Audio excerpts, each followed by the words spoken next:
Hello everybody, I'm Chuck Gibson. This is Taking Stock with Art Jarvis, a bi-weekly discussion on the local, national, and global economy and how it impacts your personal financial health and wealth.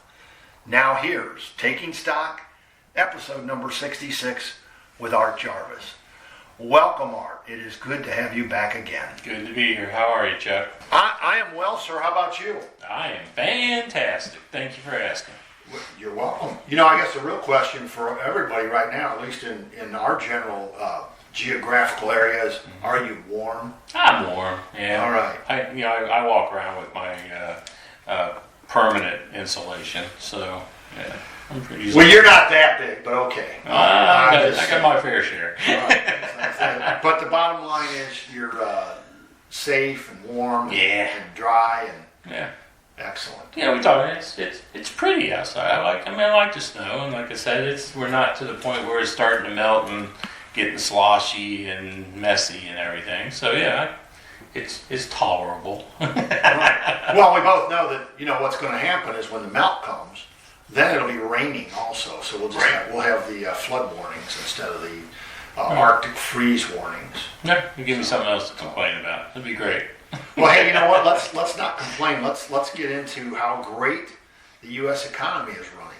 Yeah. How great the global economy is running. How great our personal economies are running. Right? I think we got this is February 3rd, as we sit and record this today. We got our year ends at the end of January, so we kind of got an idea where our portfolios are. I'm sure all of your clients saw where they're standing, and everybody's smiling, right? People are generally happy, yes. Yeah. So last year was a good year. I mean, you look. It is kind of interesting. Like if you if you look at the S&P 500 Total Return Index weighted index, it was up about 15-16%. But once again, you look at the unweighted index, it was only up about 9.8% or something like that. So it was still, even last year, still had a nice technology bent to it, which is also interesting as we're in this year, and here we are now in February. There has been some rotation out of the technology stocks. So, well, you know what? I'm glad you said that. I had a question the last couple of weeks, and we did not get together to record last Tuesday. Right. But I was thinking, because we heard from President Trump. He did a little, I don't want to say a, State of the Union address, but he gave a little talk and said this, that, and the other thing. And one of the things he was talking about was, U.S. steel production. I'm sure you heard it, saw things about U.S. steel sales over Japanese steel sales, and how that impacts everything. But it got me thinking, because he was talking about the plants, the manufacturing that's growing, that is coming back to the United States. And I thought, well, how is that going to impact the markets, and what are the thoughts of it? So just my question to Art Jarvis and Jarvis Global is, what are your thoughts about, as manufacturing seems to be maybe starting to, grab another foothold? Right. What do you think? No, I mean, we have had, and I think we're going to continue to have some pretty good industrial numbers. I mean, industrials was one of the top 5 performing sectors in the S&P 500 last year. Nothing wrong with some good old American steel, and I don't see why that won't continue. So, and again, you look at the gross domestic product, and you look at the difference between the exports and the imports and things like that. So if we're having less imports because of less steel being imported, so that again, we're still doing okay from a gross domestic product standpoint too. So no, it's not a bad thing. Let's put it that way. Yeah. So as long as we're able to produce the steel at a reasonable price relative to where we were getting it from, right? So and that seems to be, at least at this moment, seems to be the case. So. Well, it's just a question that popped into my head as you're hearing reports of what's happening, and I got thinking about, we haven't really talked too much about the industrials, as it were, the manufacturing maybe coming back a little bit and gaining some strength. So it has gained a little bit of a position. So that's good news. No, I mean that's actually a great question. It's steel and industrials is the boring stuff this day, right? Right. All we talk about is technology and artificial intelligence and those kind of things. So yeah, it's kind of fun to go back and talk a little bit about more industrial type things. Maybe one episode we'll spend some time on like good old boring utilities and things like that. How about that? I haven't talked about utilities in a few years. You just gave me a warning that I need to get a little education so that I can have that conversation with you. I'll have to do some homework and be prepared to talk about utilities. Holy smokes! It's been about technology, which is not a dividend yield play. It's an appreciation, a total return play. But somewhere down the road, we will have a conversation about maybe going a little bit into a more conservative mode, a little more of a protection mode, and utilities with their higher dividend yields and things like that. That very well may play into that discussion. Interesting. So, yeah. Well, I didn't allow you to come thundering in, although you touched on the S&P, but you didn't touch on a number. Yeah. And last week, Mm-hmm. Interestingly, the day after we didn't do the show on Tuesday. Right, yeah, exactly. So last Wednesday, whatever that was, January 28th, lo and behold, S&P hit 7,000. Yeah. Is that right? That is correct.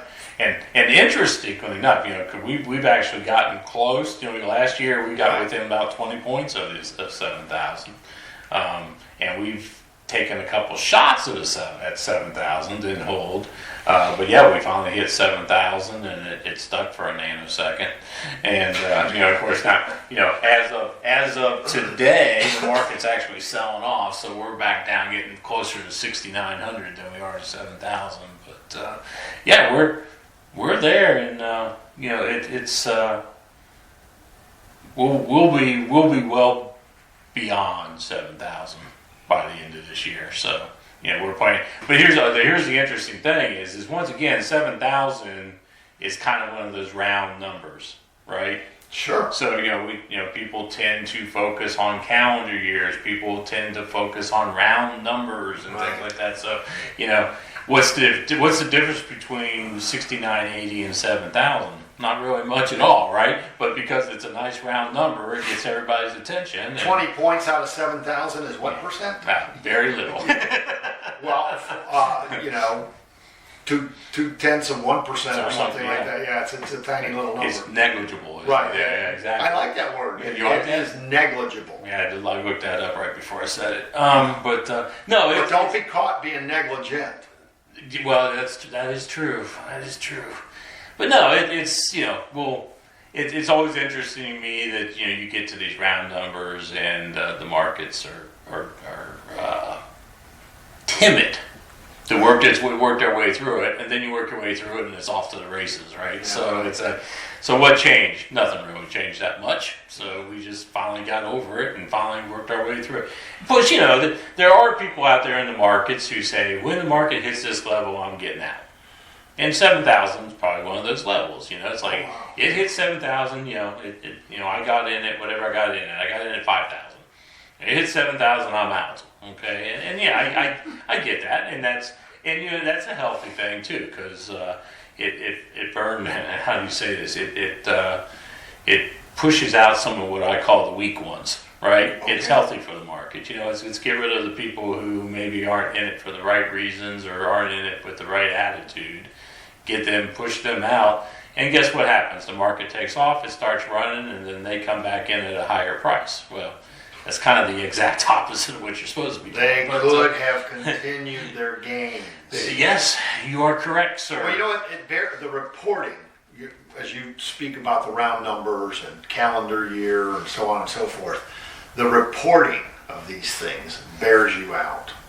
Whoever the financial reporting sources are, whether they're financial magazines or financial shows, not necessarily unlike this, But they bear out your point of round numbers, because the minute that thing hit 7,000, S&P 7,000, it was reported all over the place. Yeah, right. It was reported all over the place. And I just was kind of laughing. I said, well, we've been talking about it. Where have you guys been? So anyway, pat on the back for Jarvis Global and Art Jarvis specifically when he talks about these things. So just a little pat on the back. But, you know, like you said, it's hanging out in it's hanging out in the neighborhood anyway. Yeah. You know, Yeah. so. You know, and there's a bit on it. Even, you know, the whole month of January. You know, 2026 already feels a little bit like 2025, right? Okay. You know, we hit the year. You know, last year the new administration came in, and quickly we ran into the discussion of tariffs and things.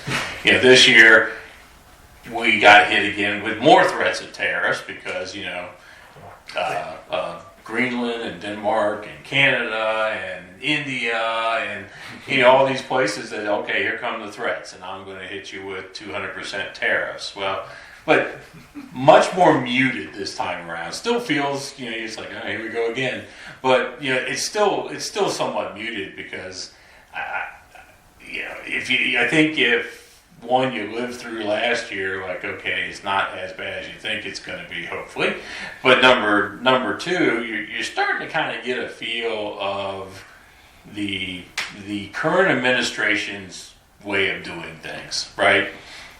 Threaten you with some great big number on tariffs and things like that, and then it ends up being a much, much lower 10% number or something like that, right? Sure. So I think people have become a little desensitized to that kind of thing.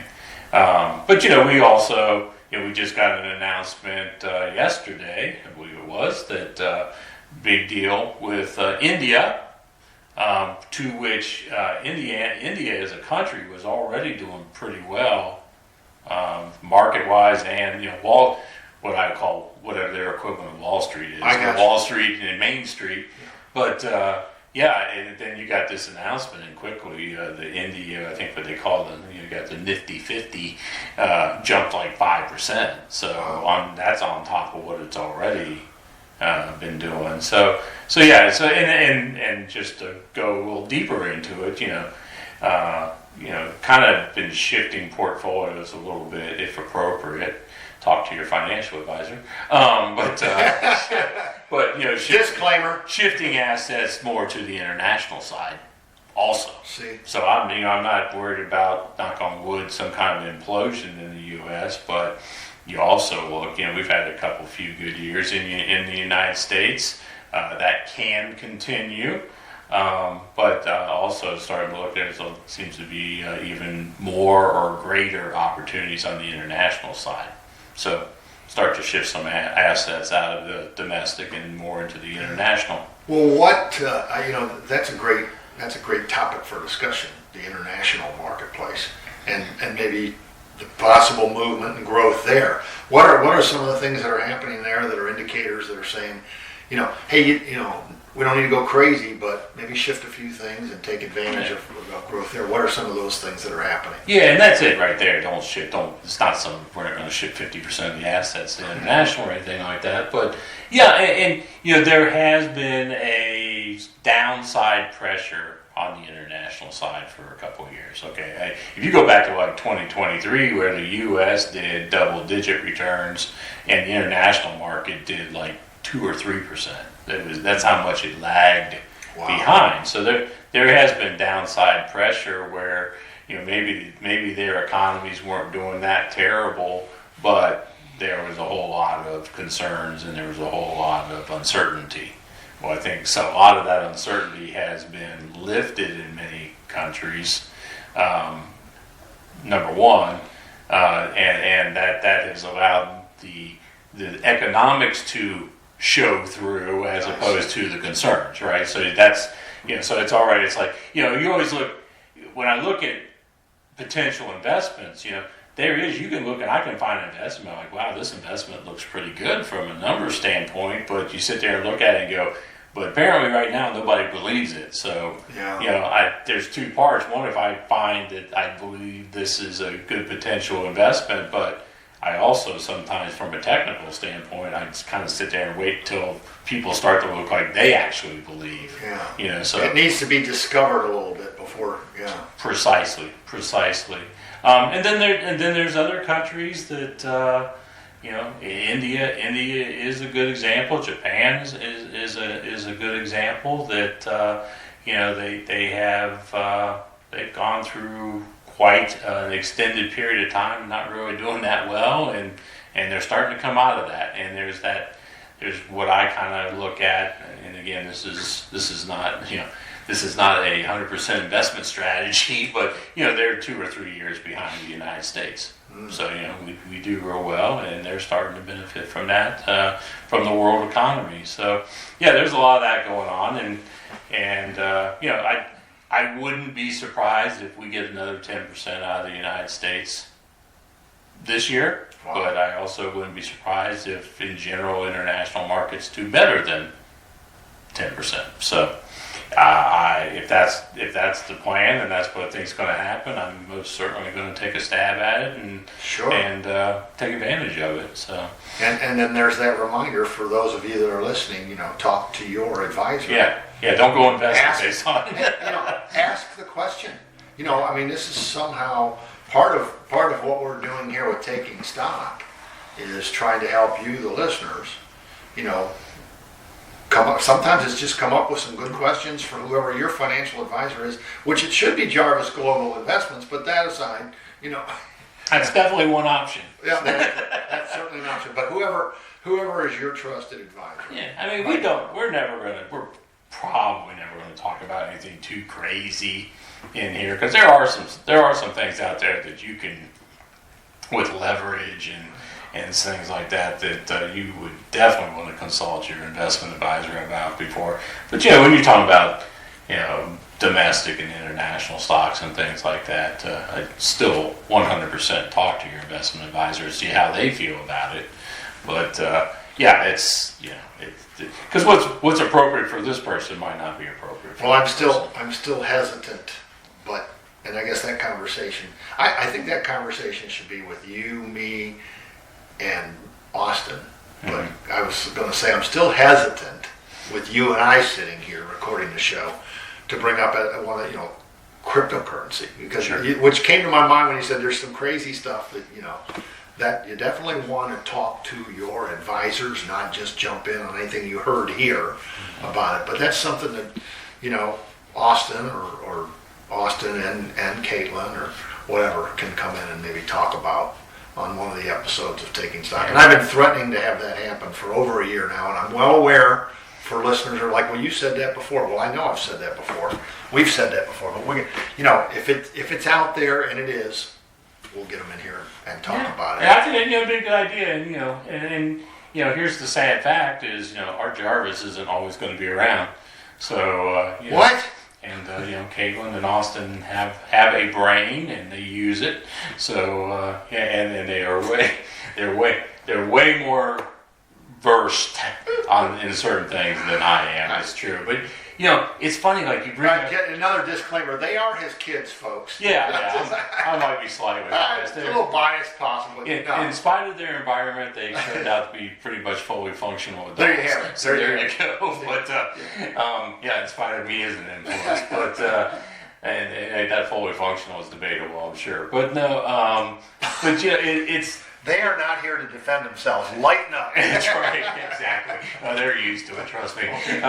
But it's interesting to me. One of the interesting things that's happened here over the last several days is the whole cryptocurrency thing is still there, and we were at 125,000 per Bitcoin at one point, but we've pretty much been stuck in that 85,000 to 90,000 area for Bitcoin. It's kind of sitting there.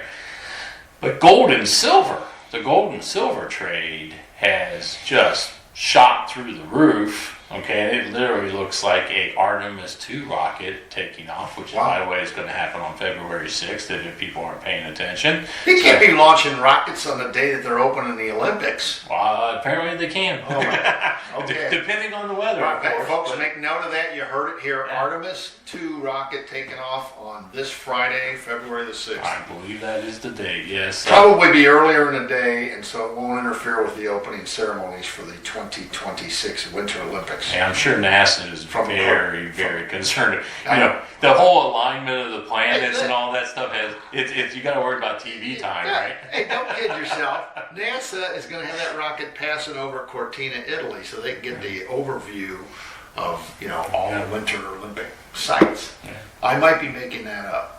I'm pretty sure. Yeah, probably. Well, generally speaking, it's probably going to pass over a lot of places. But, well, I know, but I'm just saying they did it on purpose so they could get a quick view of the home of the Winter Olympics for 2026. Yeah, and this is not a astrophysics show or anything like that. But you know, we can talk in 2 weeks. We can talk about the boost to the economy of Italy hosting the Winter Olympics. Precisely. Maybe not. I don't know. Actually, that could be a whole hour discussion of its own, because I'm not a big fan of. I'm a huge fan of the Olympics, but I'm not sure the Olympics are good for a country's economy. That's an expensive deal right there. So, who sells that to the communities? Well, like they fight for it. Yeah, but anyway, that's all. We don't want. One time they wanted to bring the Olympics to Cincinnati. They were talking about. I'm like, what are you talking about? It's like we don't have the space. We don't have the mentality. We don't have. Were we talking Summer Olympics? I think it was. It had to have been summer. Yeah, but this winter we could maybe get a little, you know. Yeah, I was in perfect north for the giant slalom. I don't think so. Yeah, well, I mean, it'd be fun to go to and play after it's all gone, though. But anyway, we're getting off on a tangent. Let's go back to silver. So the interesting thing to me is silver just looks like a rocket taking off. I mean, it was literally back in like October. Silver was trading at about $50 an ounce. Well, as of last week, it hit $125 an ounce. I mean, it just took off, and there are some fundamentals in play, because the use of silver in the production process and things like that with artificial intelligence, and it's they're not cranking out new silver, right? So it's needed, and the demand is way higher than the supply. So the fact that silver is going up, does it make sense? Yes. But do we need to go from 50 to 125 in 3 months? And then interesting enough to me, which may be the stronger point, is how many people start asking about gold and silver, and should they have gold and silver. But they're asking me at 110, 120. They weren't asking back at 50. Well, I was just going to ask you, have you heard from clients? For question. Yeah. Over the last couple of weeks. It's like anytime you see an investment like cryptocurrency or gold or silver or this technology stock or that, when it's going through the roof, all of a sudden people start asking if it should have it. And it's like, no, you should have had it 6 months ago. But but the interesting thing is that when that phone starts ringing as much as it did, well, silver dropped 30% last week in one day, right? In one day. So, yeah, it's more reasonable today than it was a week ago. Let's put it that way. I heard the answer that you gave them. Should I be in silver? No, you should have been in it 6 months ago. Yeah, thanks. So, then they go, why didn't you put me in it 6 months ago? And you're like, well, that's legit. If I was that good, we'd all be filthy, stinking rich. But anyway, that's a different story. Yeah. We are coming toward the final minutes. Wow. The final minutes. We got 5 or 6 minutes to go. And I had some fun. I didn't let you jump right into the S&P 500. And, it's like, bury the headline. Well, we buried it all the way to the last 5 minutes of the show. Because the headline is somebody named Kevin Warsh. Yeah. Or Warsh. We're not sure how he pronounces. I prefer to say Warsh. But Kevin Warsh is Trump's nominee. Yes. To replace Jerome Powell as the Fed chairman. So is that a rubber stamp thing, or I don't know. You could probably tell me, but the bottom line is, it looks like our next Fed chairman is going to be Kevin Warsh. Correct. So thoughts on the changing of the guard in the Fed? Yeah. So if I'm looking at the person, he is clearly a very intelligent person. He's Stanford and Harvard. He actually was a Fed governor from 2006 through 2011, so he was very much in the thick of things during the Great Recession, 2008, 2009. So he has the credentials. Let's be clear about that. Well, I got to throw something in here good because I can never resist having some fun. Okay. So I did not go to Stanford, but I did go to Harvard. Did you have lunch there?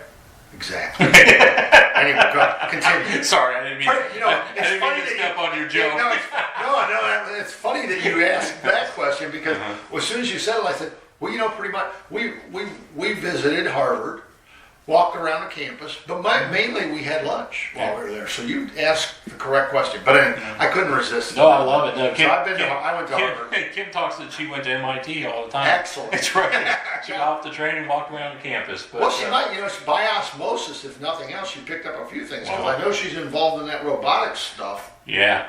That's an MIT thing, for sure. She will tell you that as soon as she stepped off the train, she knew she was surrounded by some smart people. So, but all right. Well, but Kevin Warsh, he's clearly has the credentials to be it. I can't say I've listened to him talk a whole lot or anything like that.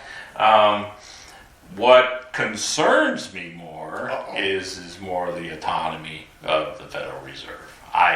I do see that there's a good reason for there to be some separation between the Federal Reserve and the administration. Administrations and the Senate and the House and they're politicians. Okay. Oh, brand new information. I like to think in my head that the Fed chairman is less of a politician and more of an economist.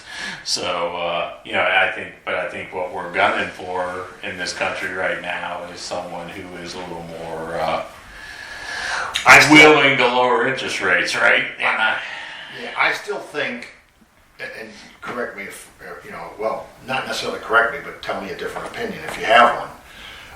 I said that the bar to measure, to me, is still Alan Greenspan in terms of economist. Yep. Would you say that's true? Greenspan, Bernanke. I like Bernanke. Oh, exactly. Yeah, they were very good. But economists. Yes, they did their job. They did it well, in my opinion. And were they perfect? Nope. So that's what remains to be seen from your breakdown on Kevin Warsh and his background, the time that he spent as a governor on the board. And then his educational background says some good things. But what remains to be seen, is he an economist? Is that his true credential? Yeah. How well is he able to separate himself from the politics? I talk to you all the time. What do I focus on? I focus on the fact that you've given your phone number for. You're talking about something else. Never mind. I focus on the numbers, right? And that's what I want. They have way more numbers they look at than I look at, and don't focus on the political climate. Focus on the numbers. Okay, we want to lower interest rates. Well, why do you want to lower interest rates? Well, because I want to. Well, that's not a reason. Okay, now if you can say to me because of these numbers and this is what we're seeing coming down the pike from an employment standpoint or a gross domestic product standpoint or pricing or whatever, if you can provide an argument for why we should have lower interest rates, I'm all for it. But I've been pretty clear that the last 3 rate cuts we had toward the end of last year, I just didn't think they were needed. Now, they were 3/4 point cuts, so,